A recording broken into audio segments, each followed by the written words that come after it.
Oi pessoal, meu nome é Ana Toledo, eu sou sócia do escritório Dosso Toledo Advogados e hoje, para mais um episódio da nossa série Dosso Toledo Trajetórias, eu trago nosso querido Valdomiro Santana, um grande artista brasileiro da nossa região. Nós estamos no ateliê dele e ele vai contar um pouco da história e da trajetória dele. Muito obrigada, Miro, por nos receber aqui no seu ateliê, no seu espaço de criação, de trabalho. E conta um pouco pra gente como é toda a sua trajetória, como é que você entrou nesse mundo das artes. Bom, eu sempre gostei da arte, né? Desde moleque eu pinto, desde que me conheço por gente. Eu fiz minha primeira exposição individual com 17 anos, no Santa Rita Passa Quatro. Você é de Santa Rita?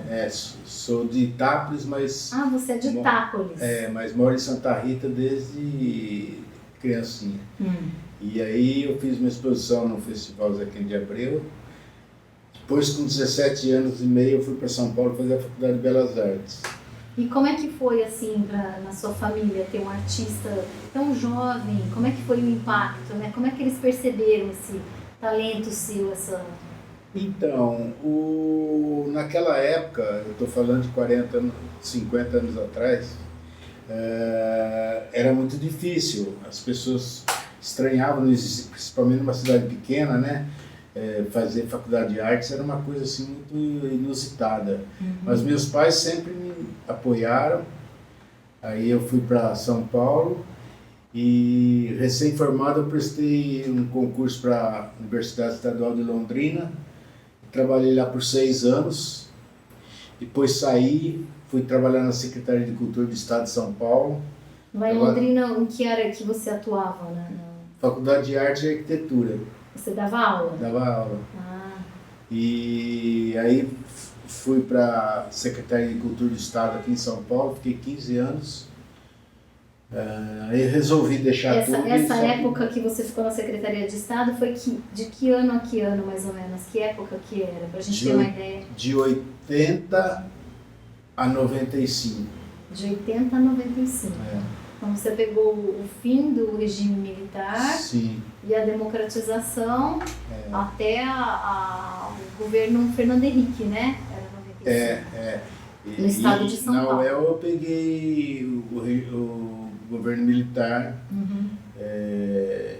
E depois, no final, depois de 15 anos, eu resolvi deixar tudo e viver só da arte. E nessa época que você era servidor público, você continuava trabalhando, Sim, eu pintando? nunca parei de pintar. Na UEL eu criei um ateliê no campus e na secretaria também, nunca parei. E aí eu fui me programando para poder um dia viver só da arte, trabalhando com galeria e tal. E aí eu consegui deixar a Secretaria de Cultura e me dediquei só à arte já desde a partir de 95, né? O Valdomiro, a carreira de artista, ela é mais, digamos assim, o artista tem que criar a sua trajetória, né, profissional. Sim. Porque você tem o talento, você tem as ideias, mas a carreira em si, você disse que você se programou, né? É difícil isso porque acho que muitas carreiras, não só a artística, até mesmo na advocacia, algumas carreiras de saúde, a gente tem na faculdade, a gente aprende a matéria com a qual você vai trabalhar, mas não necessariamente estruturar, por exemplo, um escritório de advocacia, um consultório médico ou um consultório de dentista. Tem gente que trabalha muito e não consegue estruturar a carreira. A pessoa trabalha naquilo, mas não... Sim. Né? Como é que foi? Como que você pensou a sua carreira? Então, uma coisa... na faculdade eles realmente não dão a menor noção, né? Não. Tinha professores lá que eram artistas, mas você não sai de lá sem nenhuma noção. Prática, né? Digamos, de finanças, de precificação, de mercado. Isso, como é que funciona. Então você vai aprendendo, batendo a cabeça, né? primeiro eu sabia que era São Paulo o foco para trabalhar com arte, né? Então eu deixei o El para vir trabalhar na Secretaria de Cultura do Estado de São Paulo, Sim. mas lotado aqui em Ribeirão. Depois eu deixei e fui morar em São Paulo. E aí você tem que abrir todo o mercado e se sujeitar a tudo, né? Você vai para uma galeria importante, para um leilão de arte importante, tem que vender quase a preço de zero para poder entrar. Fazer o seu nome, fazer a sua... E aí se descobre que em tal cidade, tal capital como Curitiba, por exemplo, tinha uma galeria importante, ia lá, oferecia. É muito difícil. Eu acho que ninguém sobrevive da pintura assim, se não tiver um outro sustento, com menos de 20 anos, viu? Então você procurou esse trabalho fixo para poder ter o seu sustento e ir fazendo o seu nome, fazendo nos contato seus com galerias, se tornando conhecido, com os né? marchands, Com os marchands. E eu tive um marchand que me comprava toda a produção e aí ele espalhava para as galerias, isso me ajudou muito. Na Bolsa de Valores também, que eu estou expondo agora é B3, mas antes era BMF. Sim. Também eu fiz um trabalho para eles assim, durante um ano eu pintei 7 painéis que estão expostos agora lá, mas isso há 20 anos atrás, e pintei mais 60 quadros que eles doaram um para cada investidor, para os maiores, né? Os grandes investidores. Então isso me abriu bastante a porta também. Essas coisas que vai acontecendo, mas a gente não consegue planejar nada porque não conhece, né? É um tiro no escuro. Não, mas você fala assim, eu vou viver de arte e vou... Na verdade, você teve um plano, você teve planejei um pouco. E foi testando, né? Fui testando, fui fazendo exposição em leilão, em salões de arte, que naquela época tinha muito, né? E é um caminho difícil. Difícil. Hoje está mais fácil, por causa da internet, né? Sim, tem um canal de divulgação, né? De venda, de exposição, né? De mostrar. Para isso, as redes vieram para ajudar, né? Ajudar. Mas tem que ter essa cabeça que você tem, né, Nina? Assim, de se estruturar. Na verdade, eu acredito que eu não conseguia fazer outra coisa. Eu consegui trabalhar na secretaria, na UEL, mas eu ficava o tempo todo com a cabeça num dia de só pintar, né? Entendi. Então eu paguei o preço. Que bom. Com 2 filhas pequenas, paguei o preço. Não, e a gente que se beneficia, né? Porque a gente pode ver aí toda a sua produção e desfrutar aí das suas obras. Você acha, como foi a sua, quem que você acha que te influencia bastante assim na sua produção? Quais artistas, quais as fases que você detecta pelas quais você passou no desenvolvimento natural da sua carreira plástica, né? E quem que você acha que você recebeu assim de quem você recebeu as maiores influências artísticas assim?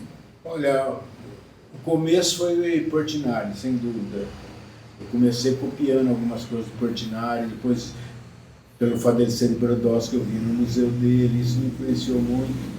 Inclusive, quando eu trabalhei na Secretaria de Cultura do Estado, eu fui administrador do museu, fui lotado aqui em Brodowski. Fui. E depois, são várias fases. A gente acaba sendo influenciado por artistas que gosta, né? Cezanne, como uma grande parte dos artistas, Modigliani, cada época mais apaixonado por um. Certo. Né? E isso tudo vai ficando no inconsciente, as artistas que a gente gosta, e daí de repente a hora que você olha e fala, nossa, apareceu uma coisa aqui, mas... Você vai pegando esse repertório, você deve ter tido desde criança e estudando, né? E fica dentro de você, né? Eu pesquiso reinventado. Todo, né? Eu todo dia eu pesquiso um pouco, procuro na internet artistas ingleses, artistas franceses, coisas que me interessam, que eu acho bonito, né? E mesmo os contemporâneos? Os contemporâneos. E eu trabalho muito, né? Eu trabalho todo dia. Desde que eu fiz essa opção, eu trabalho todo dia, muito. Eu estou fazendo essa exposição individual na Bolsa e eu tenho quadro para mais 4 exposições. Sabe, se eu for pensar, porque eu trabalho muito. E outra coisa que a gente tem que encarar quando começa a profissão eu até tenho um texto que está numa tela por aí que eu escrevi. Quando pinto, convido meu coração para vir comigo. Quando vendo meu quadro, deixo meu coração de lado. Nossa, deve ser difícil vender. Mas já que você se propõe a viver disso, não pode sofrer por causa disso, né? Entendi. Então é interessante. Deve sofrer um pouquinho. Um pouco sempre, ou esconde o que não quer vender, né? Ah, você faz isso? Já tem um juiz do Rio Branco, de Rio Branco. Ele, nas férias dele, ele vem para São Paulo e visita os ateliês, compra quadro, ele é apaixonado. E um dia ele escolheu 5 quadros no meu ateliê. E escolheu um que eu não queria vender. Aí ele falou, não, então deixa, então eu não vou levar nenhum. Então. Aí você fica entre aquela coisa de precisar vender, né? E ele jogou com isso também, ou 5 não é nenhum. Aí você acaba vendendo, né? Mas tá certo, é o seu trabalho e tá exposto em Rio Branco, né? Tá bem assim. O seu currículo é bem grande, Valdomiro. Eu não consegui não consigo ler tudo, porque você, a partir do seu ingresso, né, na faculdade, até depois de formado, você fez várias exposições individuais, ganhou muitos prêmios, fez vários salões nacionais, né, e regionais de arte. Então, depois eu vou pôr no link do vídeo o currículo dele, tanto o completo quanto o breve. Os dois são grandes, porque tem uma trajetória muito tempo pintando, né? Muito tempo pintando, muita coisa bonita. Eu já pintei em torno de 2.000 quadros. Você tem controle disso? Depois, com o advento da internet, eu comecei a controlar mais. Que bom. É muito bom, né? Eu conheci a sua obra realmente no fim da década de 90, em ateliês de Embu das Artes. Ah, sim. Trabalho até hoje com a galeria lá. A gente foi, eu morava em São Paulo na época. Tá. E minha prima, que é da Holanda, morava comigo e a gente foi, e ela gostava muito, já conhecia suas obras. Lá internacionalmente, né? Ela comprou alguns quadros, levou para a Holanda, inclusive. Então, você faz bastante em Portugal, né, as exposições? Faço. Durante 4 anos, eu fiquei 3 meses em Portugal. Todo ano? Todo ano. Porque tem um colecionador que ele tem uma casa fechada lá, que foi dos pais dele, e num lugar muito agradável. Como chama lá? Em Lisboa. Em Lisboa. Lisboa, perto do Pastel de Belém, por ali. E essa casinha é uma casinha bem pequena, uma casa de 50 metros quadrados. Sei. E fica fechada. Ele morou lá, o pai morou, e ele não usa, não aluga, não faz nada. E quando eu vou para lá, eu monto meu ateliê lá. E cabe, Miro? É uma cama, até bem divididinho. E aí eu faço ateliê e trabalho lá. É muito bom. Eu conheci porque ele montou uma empresa aqui em Ribeirão Preto ele é um dos líderes lá de Portugal de encapsulamento de café. Eu conheço, Cafa Café. Cafa?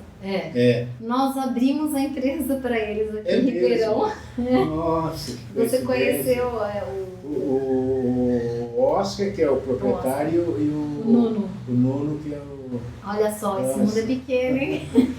Eles gostam mesmo. Eu conheci mais o Nuno, que morou aqui e tal. E ele gostava muito de arte, e eu me lembro de quando ele falou de você. Essa casa do pai do Nuno, Ah, que bom. E eles conheceram meu trabalho na UTAN. Na UTAN. Que eu fiz um trabalho para eles. E aí eles começaram a me procurar, nós ficamos grandes amigos. São gente, finíssima, né? Eu gostei demais de trabalhar para eles. E eu vou para Portugal, fico lá na casa do Nuno. nessa casa que ele tem fechada. E foi muito boa a minha as estadias que eu tive em Portugal, porque eu fiquei amigo dos grandes artistas lá, porque eles têm um grupo, tudo acima de 70 anos, que já são conhecidos, todo dia eles tomam café na Brasileira. Olha só. E da Brasileira eles vão a pé, isso 3 vezes por semana. Não são todos, tem hora que vai outras vezes não outro, mas eles vão a pé até para o Príncipe, que é um restaurante. Então, tanto no Príncipe quanto na Brasileira tem uma mesa com o nome deles. Olha que delícia. E no Príncipe, qualquer coisa que eles comerem, eles pagam 10 euros. Os artistas, nessa mesa. E deve haver uma troca muito grande. Sim, vai muita gente para conhecer eles no Príncipe, no restaurante, sabe? Então, eu acabei fazendo uma amizade muito grande com eles. Se você depois puder nos dar os nomes, você... Ah, tá. Todos os artistas plásticos... O Guilherme Parente é um dos artistas mais conhecidos lá. É pintor, né? E tem escultor, tem 3 ou 4 pintores, tem 2 escultores, tem escritores, tem jornalista, arquiteto, pessoal que se reúne na Brasileira. Que delícia, hein? Esse convívio também você me contou que tem bastante quando você fica em São Paulo, né? Também tem um grupo. Também tem um grupo bem interessante lá, o pessoal que conversa sobre política, sobre arte. E é uma troca boa. Eu recebi essa amizade em Portugal com essas pessoas como um presente, porque são pessoas de muita experiência, muito conhecidas. Tem um joalheiro lá muito famoso, faz joia para a rainha, sabe? Sei. Ele é um currículo maravilhoso, fiquei muito amigo dele também. Então é interessante. Uma troca interessante. Eles também com certeza gostaram muito de te conhecer, de ter a sua amizade. Eu fiz exposições lá no Sindicato dos Professores da Grande Lisboa. Tem uma galeria que eu trabalho com eles até hoje lá. Olha só, eu vi que você também expôs na Espanha também, né? Sim, nas Ilhas Canárias. Aqui, eu até perdi aqui, ó. Nas Ilhas Canárias, Espanha, Portugal. Né? Eu não sei como que essa minha prima viu obras suas também, não sei se foi na própria Holanda que conheci. Tá. Lá na década de 90 ainda. França, eu participei do Ano do Brasil na França. Paris, França, setembro, né? Ano do Brasil na França, em 2000 Eu fiz parte do calendário oficial. 2003. Parte do calendário oficial. Como é que foi essa experiência? Bom, patrocínio 0. É mesmo? Isso precisa melhorar no nosso país, né? Um artista assim. Fiz tudo sozinho. Nas Ilhas Canárias, não. O governo patrocinou, o governo deles. Mas, assim, sempre indo sozinho, com as telas embaixo do braço, e fui abrindo meu caminho. Que beleza, que maravilha. E os seus temas são muito variados, né, Miro? Sim. Tem muita brasilidade, né? É o dia a dia. É o dia a dia, muito lindos. E a gente vai deixar também, assim, algumas imagens.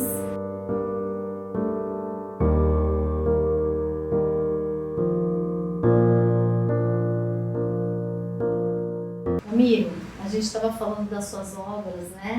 Dos temas.